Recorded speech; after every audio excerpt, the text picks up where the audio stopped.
We are very lucky today to have Ayelet Zurer here. She is an Israeli-American award-winning actress. She was born in Tel Aviv and moved to New York City for further studies on and off of Broadway.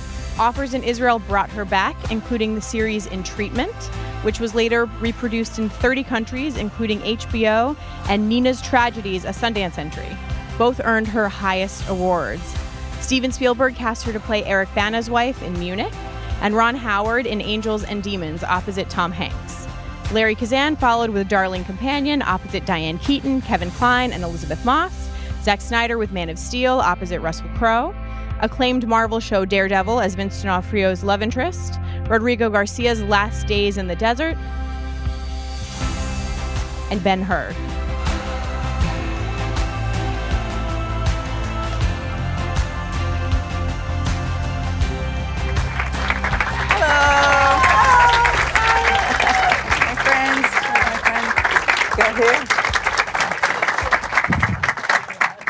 Here somewhere.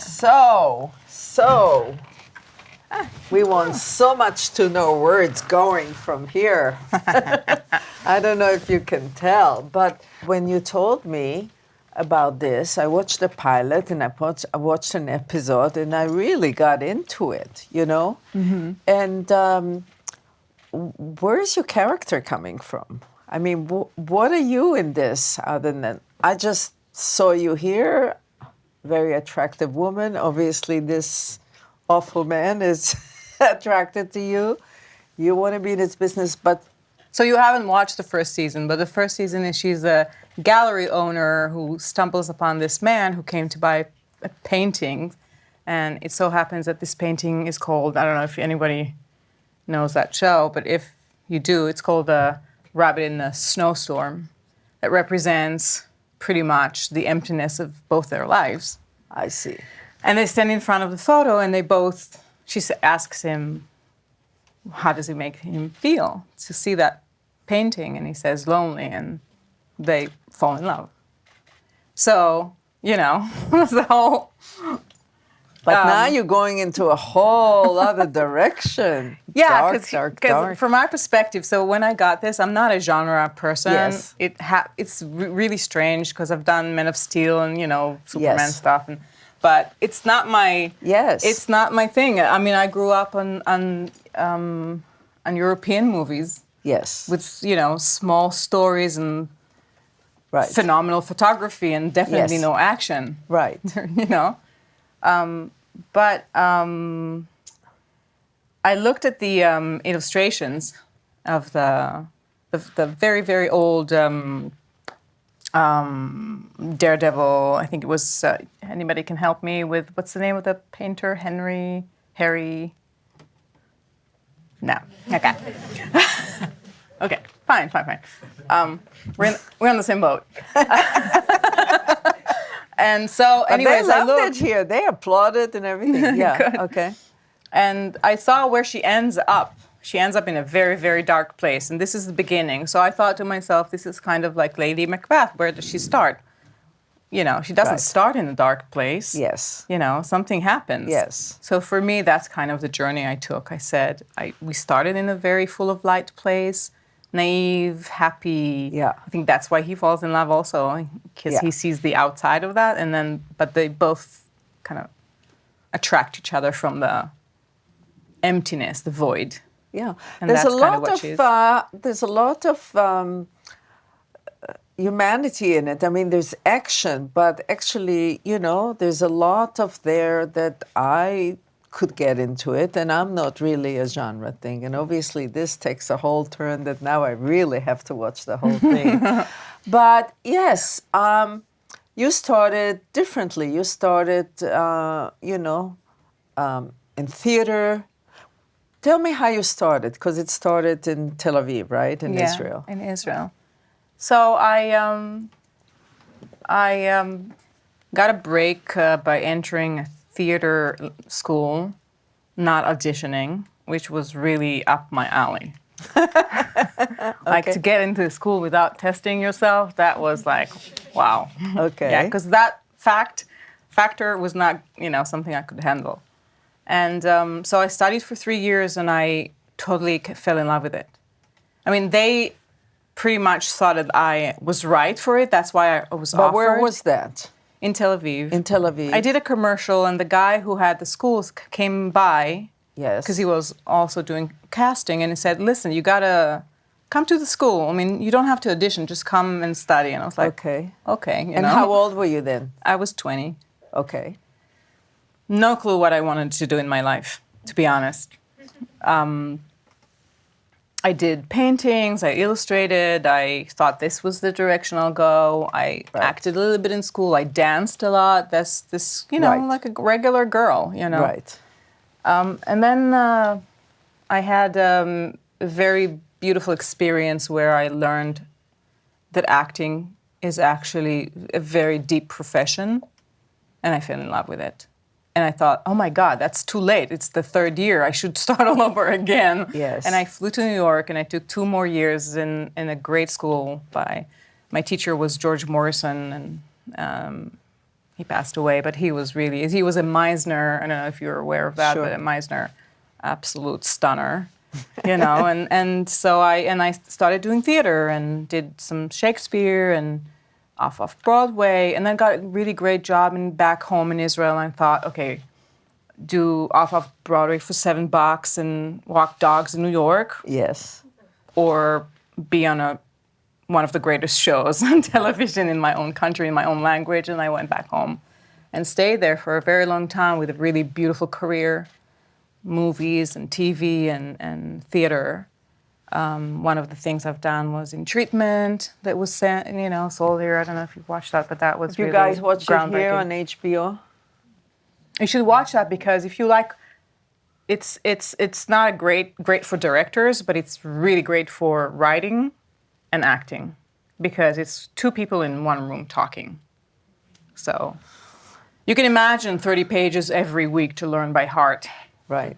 Yeah. But obviously it was such a great show that it was like, It was like reformatted to 30 countries? Yes, 30 or 35 countries. It was outstanding. And we all thought nobody's going to watch that. Right. Nobody's going to watch 2 people in a room talking to each other, and each day is a different patient going to a shrink. Yes. Because it's a, it's a therapeutic session, right? Yes. So. And And then one day, I had my child, and I thought, okay, great. This is my life. This is my career. It's not going to go more than that or less than that. It's great. I was happy, and I got a call from a casting director saying you should come and read for a director that I can't tell you his name, for a movie that I can't tell you what the name of the movie is. Very alluring.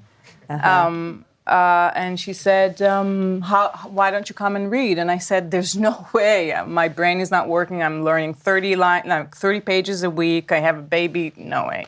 And she said, well, maybe I'll give you a hint. And then she said, Steven Spielberg. So I was like, all right, let me organize some. Yeah. And I auditioned. Apparently there was only 2 actors that he read for these roles.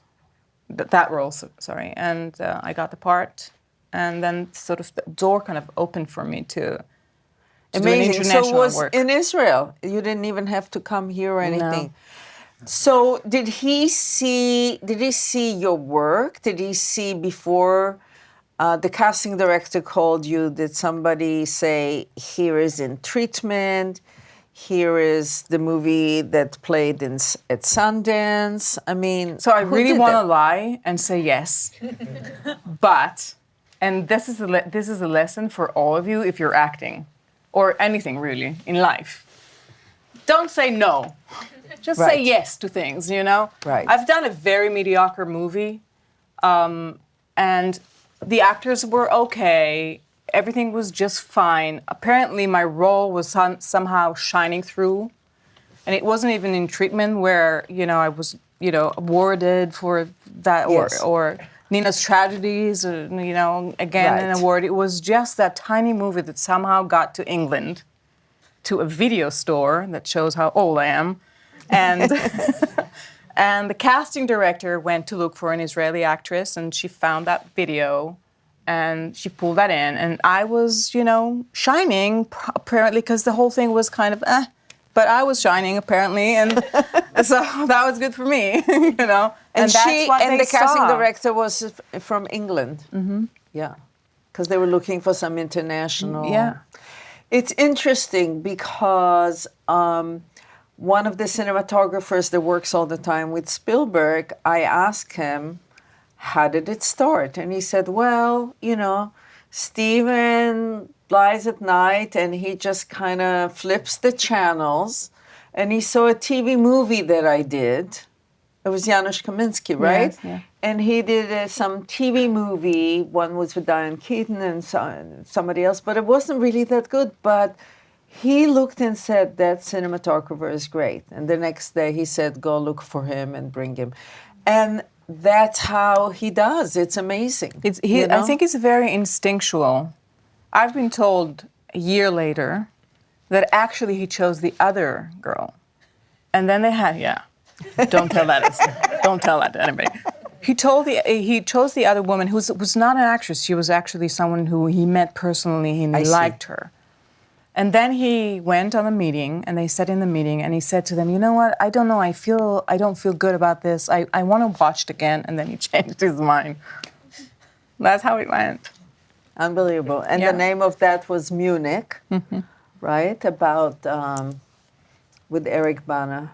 Yeah, about this was the revenge for the Munich massacre.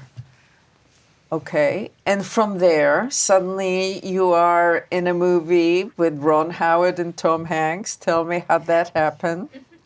So, what little miracle happened around that one? This was very nice. This was actually a cute story.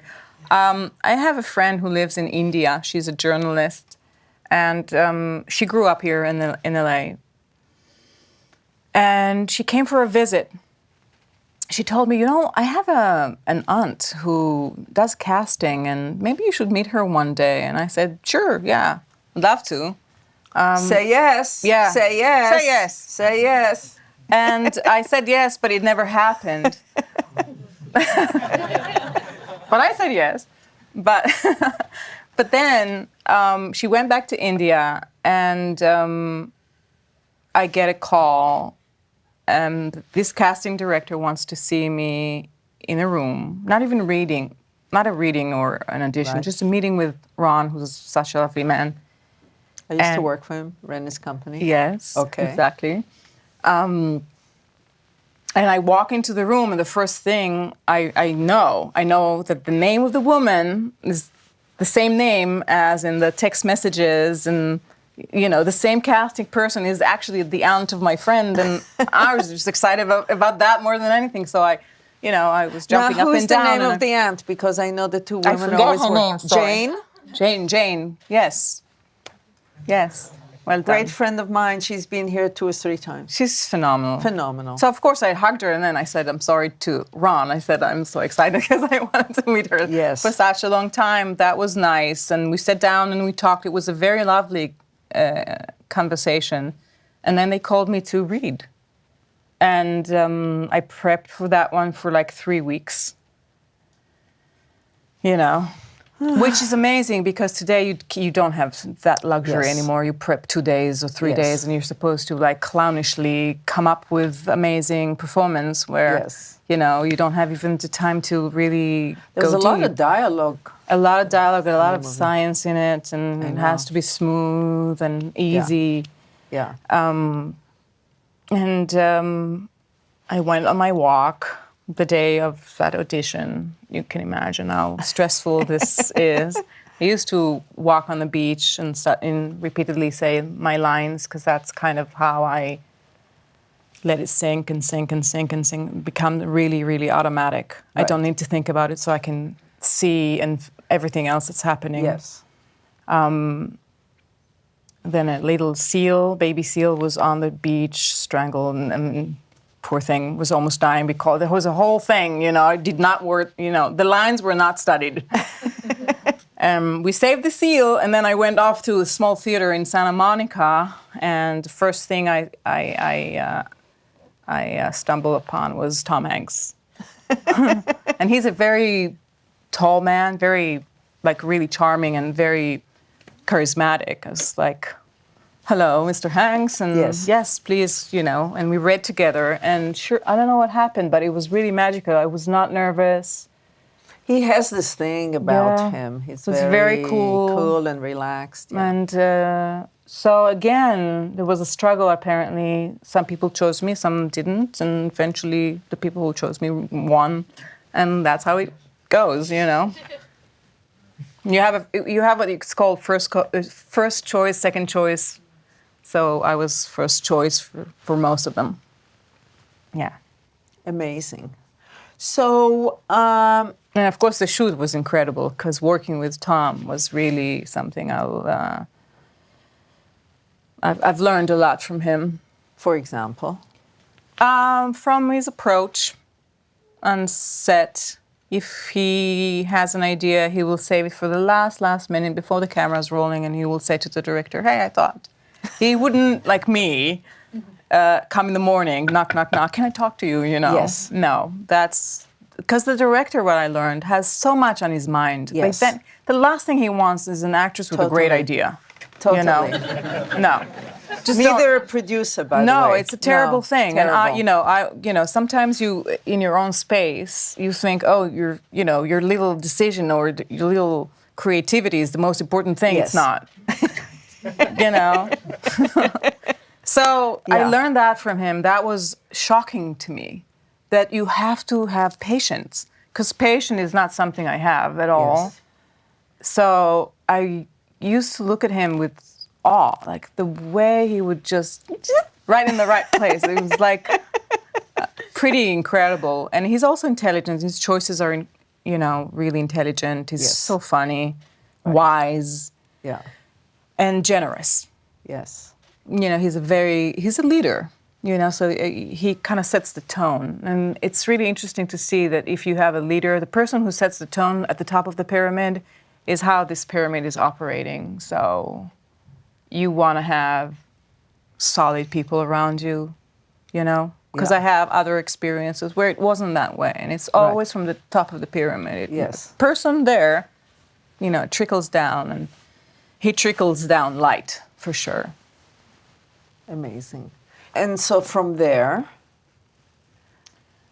Many other things in movies. But Man of Steel. In a way, a little bit of typecasting for you think? Well, because if you were in England... If you were in England at that time, now it's different because television is just so... vast. Amazing, But at that period of time, basically, here, there was a lot more typecasting. Well, if you were in London, people there, actors go from big movies to classical, to the stage, to television, to, there's a lot of movement. And so you can do all of it at the same time. So in Israel. Here, it was very segregated.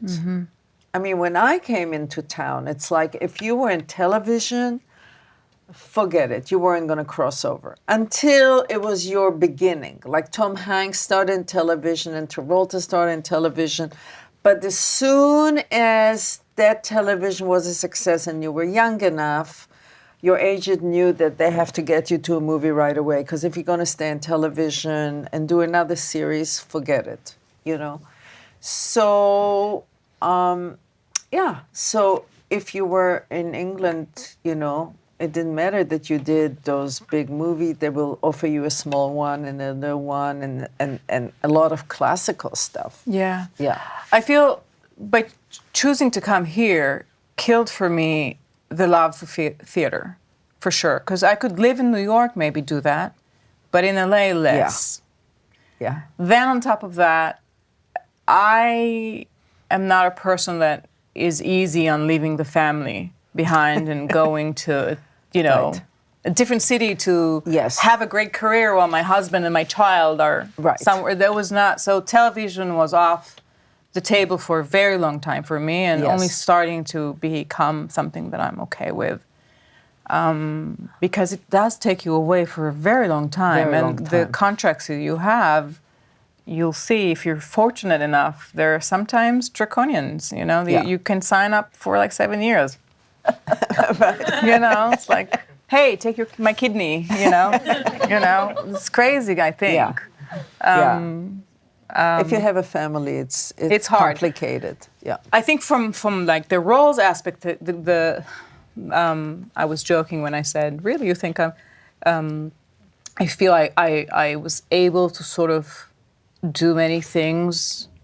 The big ones sort of land in the same place, but the small things, the less familiar things are different from one another. The Garcia is interesting. The Garcia is different, and Milada is very different. Yes. And also the work I've done in Israel is very different. So if I'm lucky enough, you know, there's some years that are great, and some years you go, okay, I'll have to take and some years you can actually choose, like, really the things that are different. Let me ask you something. The fact that after you studied in New York, you did local, you know, off of Broadway and a lot of classical work, in what way did it help you for the next step? The next step being? Well, the next step is going back to Israel and doing such good work that you were really started to get awarded and noticed and, you know, so on and so forth. One of the things I've learned is to be very present, because that's the number one absolutely most important thing for an actor and for a person in life, period. But that's harder because it's for always. This is like between the action and the cut. So in those moments, I was able to eliminate everything that's out there. The sound, the fear, the self-doubt, the guy who didn't treat me well, you know, anything really, the lights, Yes. the audience, Right. you know, all that stuff. I am not great in talking in front of people. I get better with age. It's the good side of it. But I was really shy, you know. If I didn't have a mask, I was not able to have a conversation on a stage with people. There's no way, you know.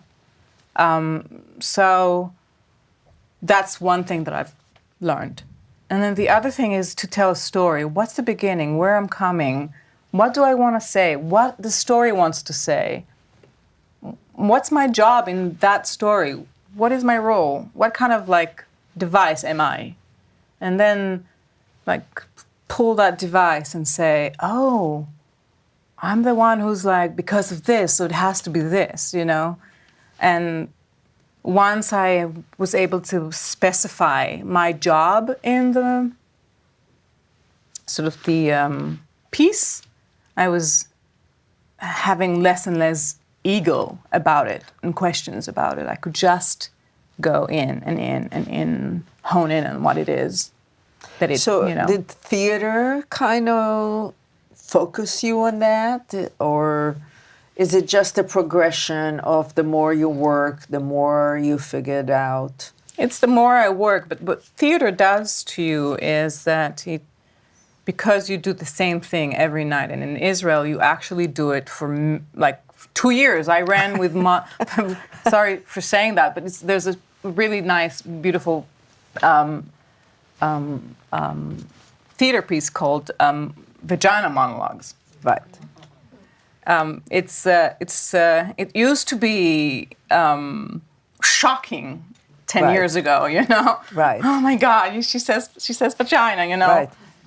But it was really about feminism and womanhood and all that stuff. And this show ran for 3 years, and I had monologues there with tears every night and laughter every night. I had to find what works for me on a regular basis. This was hard work. This was like, you know, this was not just like, oh, oh, a camera is on and let's just pretend to be, and then tomorrow something completely different. It was really, so that brings something very specific to your professional life, I think. And also just the ability to go in and look for something new and something else and ask yourself, is that it? Is that all I have? Maybe there's something else. Let's go in deeper and deeper, and not be afraid to say, dropping this, I'm going into a different direction, you know? Because sometimes I feel like as human beings, if we find something that makes us happy, or people say to you, oh, that's really good, or you want to keep doing that same thing just because you're loved. Because we all want to be, we want to be loved, right? That's and then our it becomes only goal. mannerism. I know actors that in later years, it's all mannerism. They keep doing the same, you know, they don't develop more and renew themselves. Yeah. So I want to open it up for you students, because I have lots of questions, but it's really for you. And let's see who comes first. It's always the first one. The first one, there's always... To what she says. Oh my God. People want to be actors and they're afraid to ask a question. So can I ask how many are actors? Can you lift your hands? And how many writers? Ooh, nice. And how many directors? Nice. Okay, good. Interesting. Thank you for coming, by the way. Appreciate that. And by the way, this is for you. Don't be shy, because then you're going to go home and say, I wish I asked the question. And that's me. To be honest, I would never have the guts to stand up and say, I want to know. No, so go for it. Go for it. Yes. So, can you hear me? Yeah, perfectly. Loud and clear. So, how do you prepare for a role? What do you work on? It's different from each and every role, but I'll choose one because this was for me the hardest one. That was Milada. We didn't think it was right to show it. It's a very long historical story about a woman who actually lived around World War II. I had to study an accent for that. I had to study 120 pages because most of the movie I'm in, and I had to find who she was, and what am I telling. So I usually start with the lines. I dig in, and I dig in, and I dig in, and I study them by heart, and then I do the most technical work, which is how I sound. If I need a speech coach, then I'll go to her or him, and I'll work with them. And through that voice, the placement of the voice, I'll discover a lot of things and make decisions. And then eventually, I usually go from scene to scene and ask myself what this is about. You know, what's the character's aiming at? What is she not seeing? What she thinks she's going for, but actually is not happening. I ask all the questions that I can ask about that specific situation. And I usually try to find the way in for myself into that world.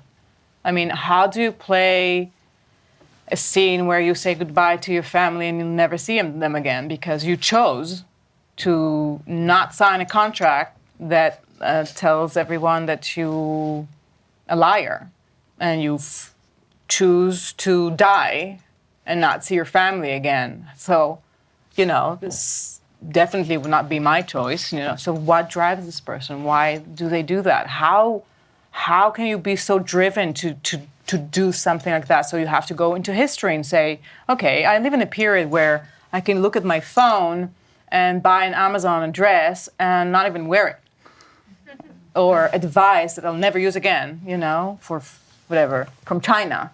But these people actually worked and saw the world in a different way and perceived relationship in a different way. So I have to go back to that. So wherever you go, there's so much to learn and to dig deep that I think for me, this is what's interesting, because the human nature is, you know, endless. It's like an endless labyrinth, you know?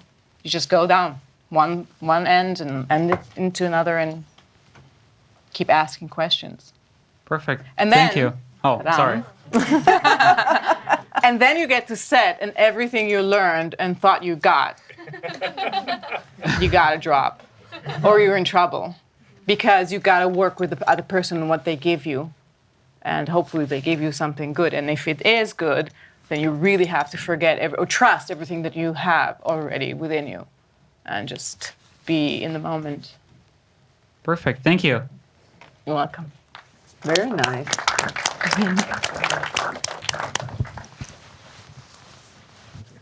Hello, Ayelet. Thank you so much for coming here and sharing all this information. My name is Anatoly, and the question I wanted to ask is, like, which advice would you give for an international student, because you also came to this country as an international person, you studied here. Which advice would you give to a person who is going to graduate this academy, and what would be the first steps to go there and start acting? Because as far as I understood out of your conversation, there are so many things which are out of our control. So how we as actors can do as much as we can, whatever depends on us. Anatoly, I'll tell you Yeah. one thing, and this is the most important thing. You'll have to remember that you must stay happy. Okay. That's it. Anything in life, you must stay happy no matter what the world says to you. You're good, you're not good, they like the other guy because he's taller, or the other guy because he has a bigger nose. It doesn't matter. Your life has to be full with whatever. And Right. this is just a portion of your life. And yes, you can you can expand. You can learn another language, so you'll have more, So when my agent the other day calls me and he says to me, "Can you act in Russian?" I'm like, ugh. It's a stretch, But you can learn another language. You can learn to sing. You can try to get an American accent if you can. That's going to help you a lot, because the more, American you can get, Right. the more jobs you'll get. But the fact that you're Russian is actually absolutely great, because, there's not a lot of Russian people here. You're I think special. there are That's so your many. Yeah, I see them but every they're day. not as good as you. Oh, stop it, please. Stop it. No need. Ayelet, thank you so much. You're welcome. Hi. You answered part of the first question I wanted to ask, so it'll be a half and another full question. Yeah. So the first half is, what do you leave out of preparation that you do for an audition, or where you say, this is enough, I'm not going to go further than this in your preparation? And yeah.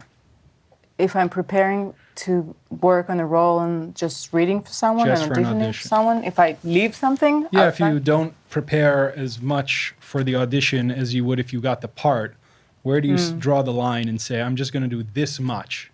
I think if I prepare for an audition, I prepare as much as I can. The thing is, for you guys, things have changed dramatically. Because when I started, you used to go into a room with a director and they actually bothered sitting with you and telling you what to do. Now they're getting tapes, and tapes are being sent all over the world. So sometimes you'll go to a casting director, and that's great. And sometimes you'll have to self-tape. So you have to find someone who you are comfortable working with that can get you to the best performance you can have on your tape, The good news is that you don't have so much anxiety walking into a room and having to perform in 1 or 2 takes. You can do 10, 20, and then choose the one that you like, right? The other side to this is that you don't have a director to tell you, actually, you need to, I'm looking for something else. Can you do this for me or try? So, again, because your responsibility has grown since everything changed, you better expand. You better try this, try that, and see what works for you, and look at the tape and ask yourself, what is real? What's the more natural? Where do I not try so hard? Something like that. The second question is, you worked with such an array of directors, really legends and also first-time directors. What do you find that the great directors have in common that help you? And then how do you work around the directors who actually aren't giving you what you need? The directors who are phenomenal give you space, I think.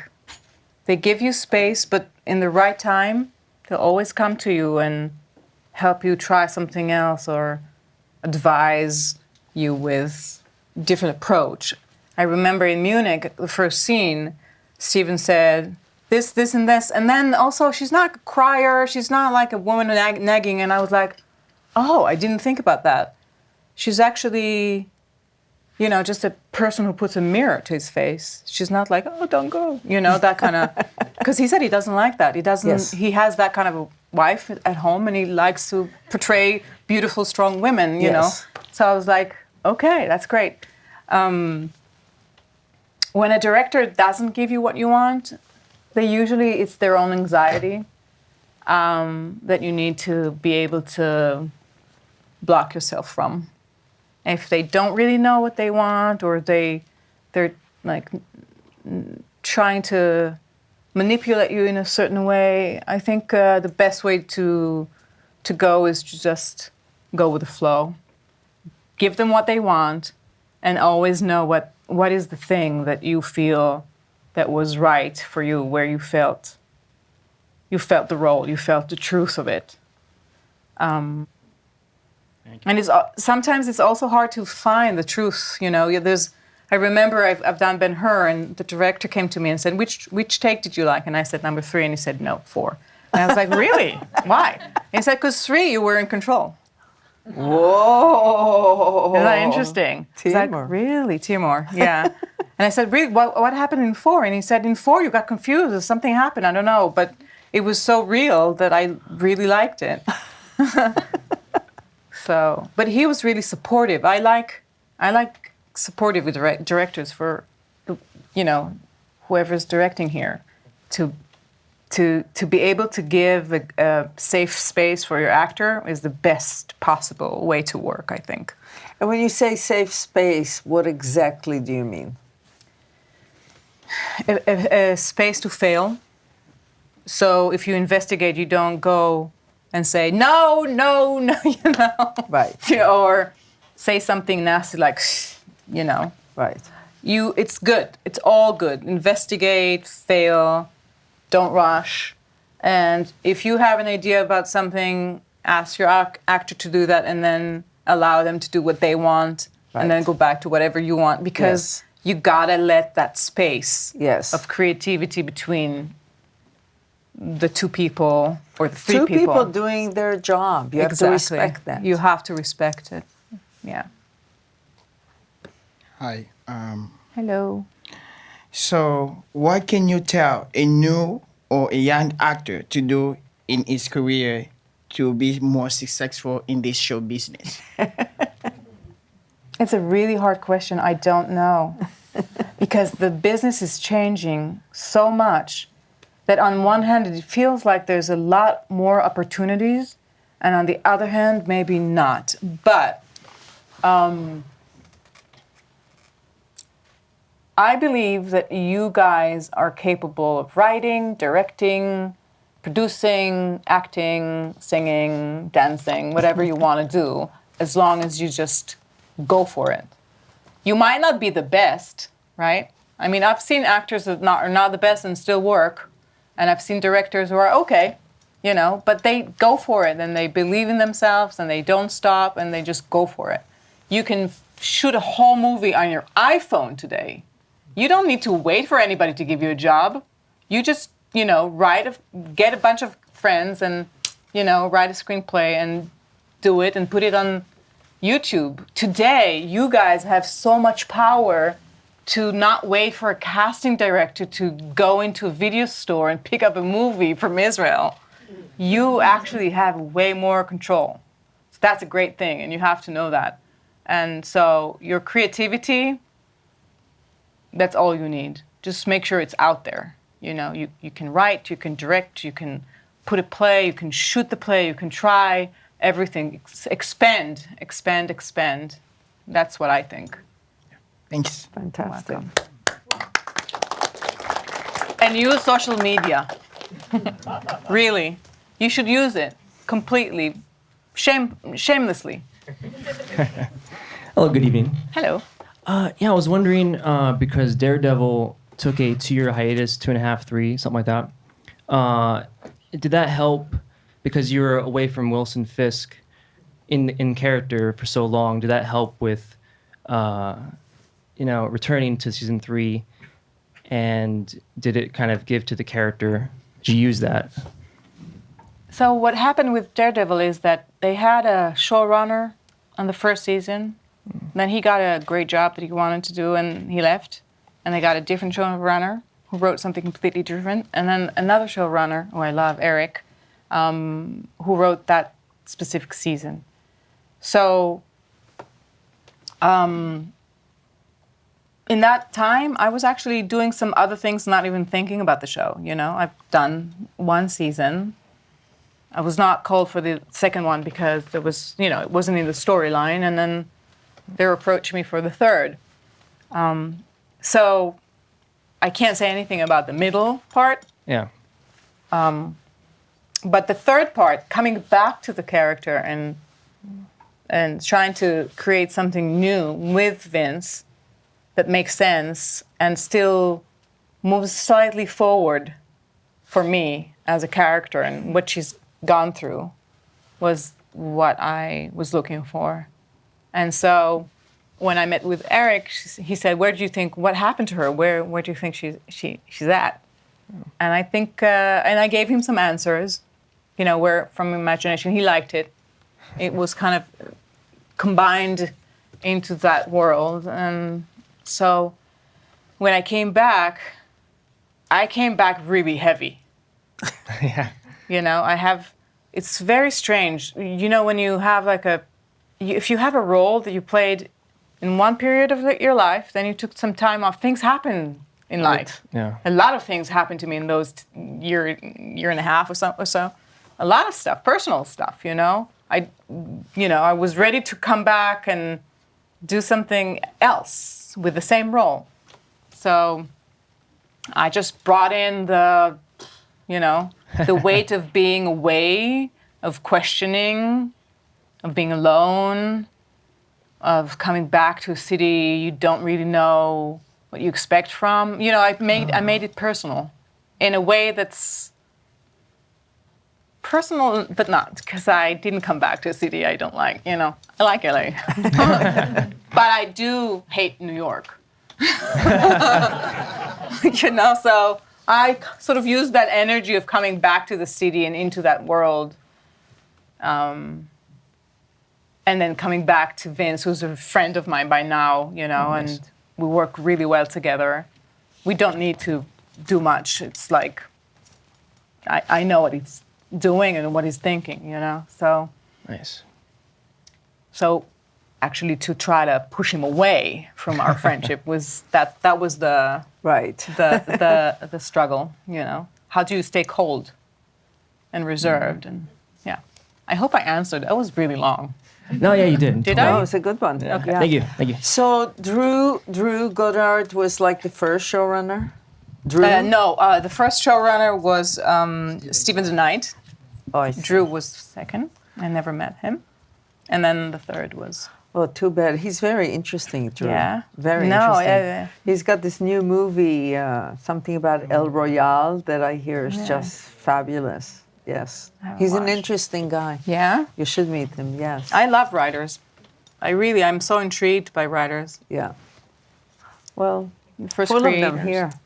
Okay. Yeah. Hi. Hi. Well, Hello. I will start by saying, Toda Rabba Shabbat. Israel, woo! No? Yay. Wonder Woman, come on, people. So my question is more to your producer side. And I will be the first female to ask about Me Too side of Hollywood right now. And I sort of caught up in an argument with another man who doesn't How work in shocking. the industry, but and he said that now they hire women not because they're good at what they do, just because they're women. So they're so afraid that like we need to give women jobs and stuff, just because they're women, and we won't, you know. So I wanted to ask, what is your thought of what's going on now in Hollywood? How do you feel about it? I think sometimes in order to make a change, you have to take 3 steps forward to go back to 1 step where kind of you need to be. And so that happening with diversity. A lot of roles are being, divided now. Lots of roles that I used to get are now, they're saying, you're white. I'm like, okay, so, but I'm right for the role, but no, so, which is fine. That should happen, it's long due, I think. And with women writers, women directors, because I don't think a man can play a woman, so that's not a problem here. So we're talking like the very specific jobs, right?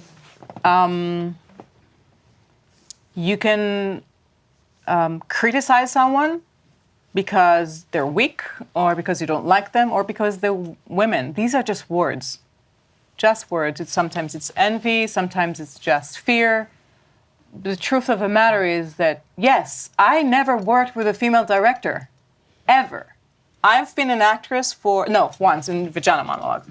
Right. Can you imagine with a man? Come on. But yeah, on movies, on television, no. So obviously it's time. And yes, it's going to take some jobs from men, but what can you do? Has More to be better. a little... I love men. I worked with great men. I love women. I think it's not fair. It's not Balanced. It's not balanced. A woman can direct Daredevil. There was no woman on that set. Well, that was my question. Okay. Thank There's you. room for you. Get it on. Hello. Hi. Yeah, I was going to ask, what do you think initially motivated Vanessa to be interested in Fisk? And do you think that she would have envisioned that 3 years later she'd be sitting in a chair arguing for death instead of mercy? Because I kind of saw her initially as more of indifferent than evil. So I just kind of was curious on your take. First of all, on let's that. go from.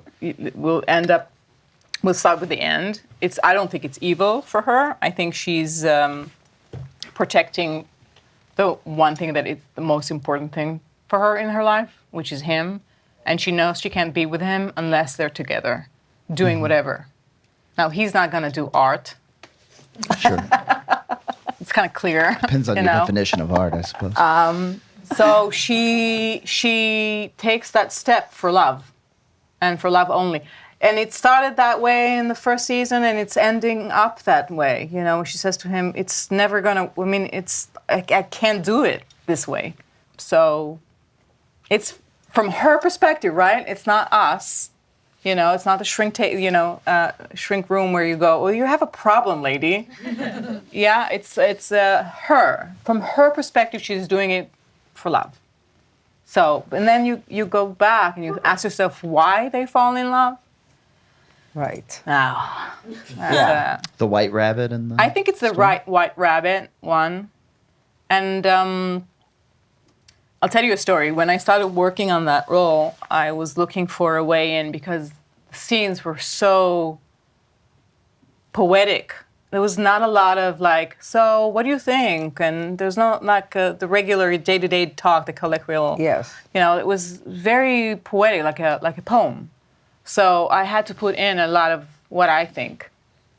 And for Vanessa, I stumbled upon a photograph online with a tiny little girl, blonde little girl, bending over on a dock where somebody was fishing, and a huge dead fish was lying there, and she was I'll do it because it's hard to explain.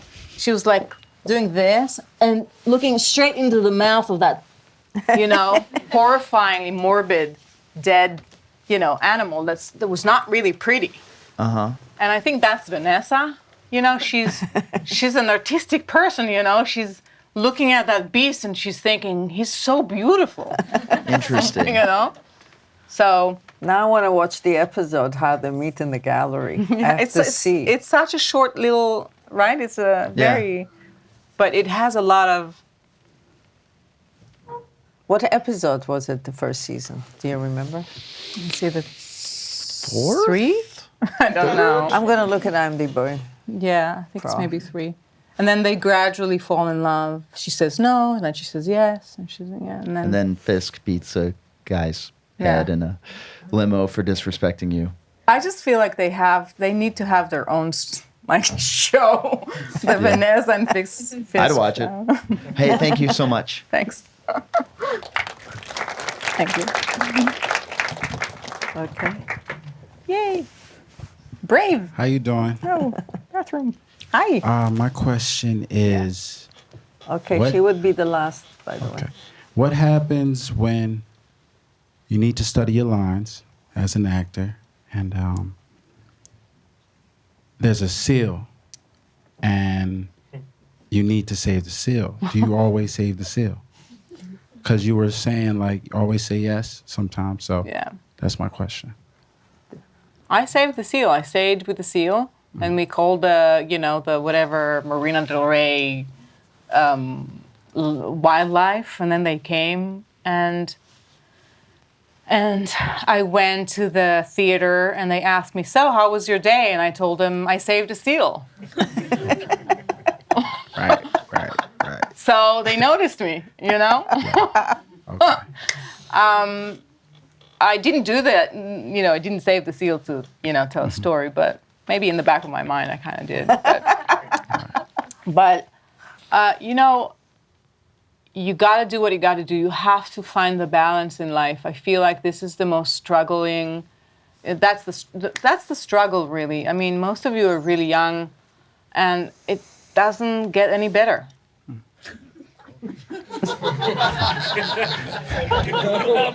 No, it just doesn't. It just changes. You have to find balance all the time.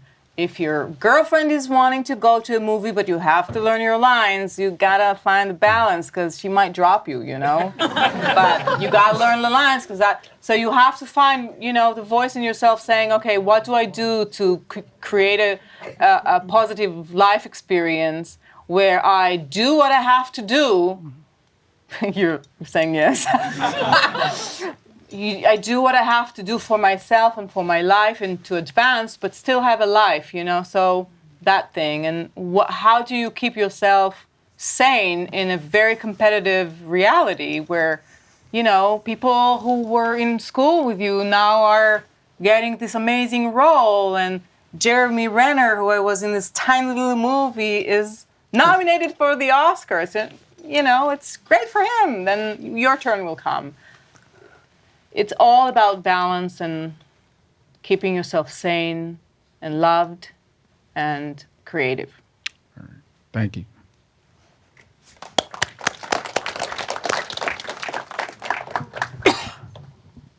Hi. Hello. No. I was wondering what's your strategy for memorizing all the lines that you need to get through? What's my strategy too? For memorizing lines. Oh, God. First of all, I discovered that when it's well written, it's really hard. It's very easy to learn. So it's almost like one of the ways for me to understand if the material is good. So if something is not working, something is not right, or I'm not getting to the essence of it, but usually it's just not right. When the material is really, really good, you kind of subconsciously get it. And then you practice, like you practice a song or the guitar.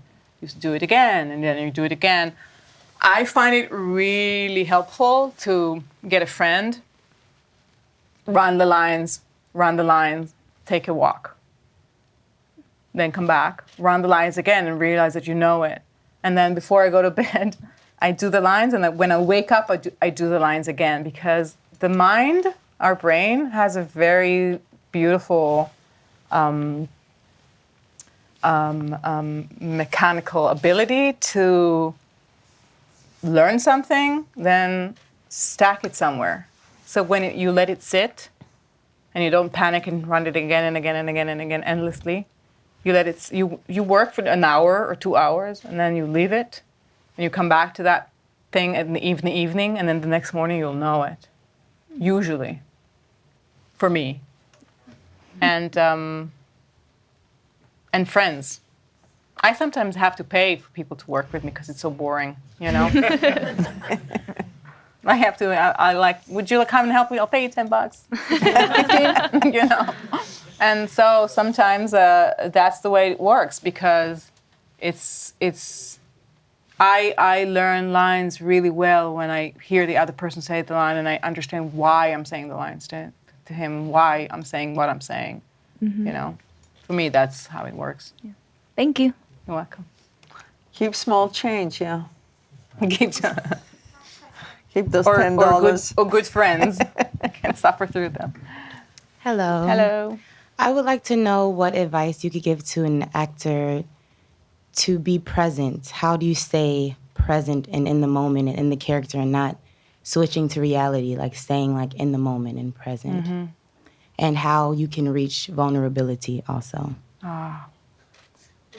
Two very good questions, so I can tell you're talented. Oh, thank you.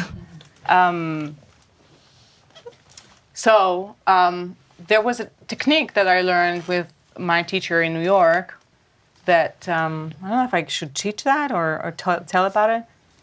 I'll do it quickly. Okay. We used to sit and very comfortably close our eyes and say, no, sorry, not close their eyes. Look, I don't do that anymore because I don't need it as much. Look at one place. So the eyes are looking but not running around the place. So you have to pick a point and you say to yourself quietly, I see my shoe. I hear someone moving on his chair. I feel my hands on my skin. I feel content. I see a white dot. I hear some machinery. I feel my stomach going up and down. I feel ashamed, you know? So when you do that exercise, you can write it down for yourself. Mm-hmm. And you do that for 5 minutes or 3 minutes. When you walk on stage right then and there, you are in that space. Gotcha. That's one way to get. Meditation helps too. You learn how to, you know, take the noise away and focus. I've been writing with a friend of mine in the past year, and I noticed that there's not a lot of noise from the street happening because we live by a school, and you know, dogs are going around, you know, with their owners, and people talking to each other. And when we write, I don't even hear that anymore. Mm. He does all the time. He's like, "What is that? What's happening?" You know. So it eventually it becomes like a muscle, really. Okay. Thank you. You're welcome. Okay, I think we have the last one, right? She was the last one. Oh, she was the last one? Ah, nice. We ended Terrific. Oh, because I saw somebody else go. So I have one last question. Yeah. When you choose, other than saying yes to everything, is it the script or the director? Or depends?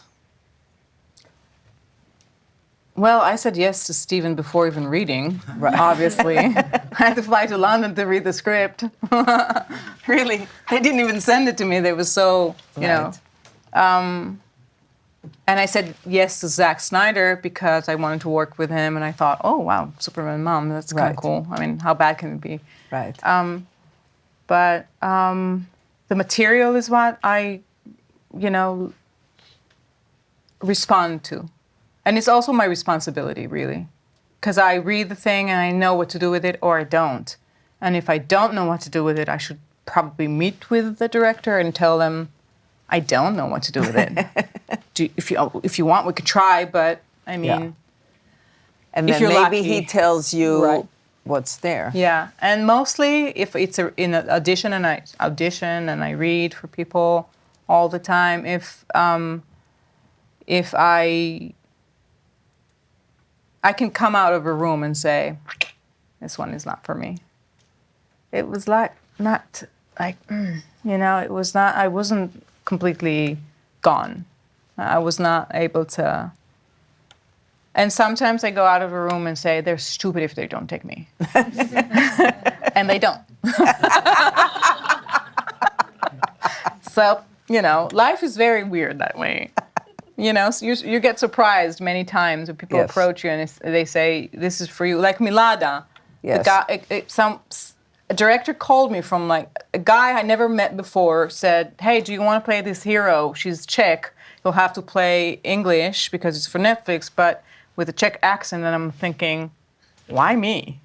Right. Of all people, why did you get to me, And then I thought, maybe because my mom is Czechoslovakian, so he knew.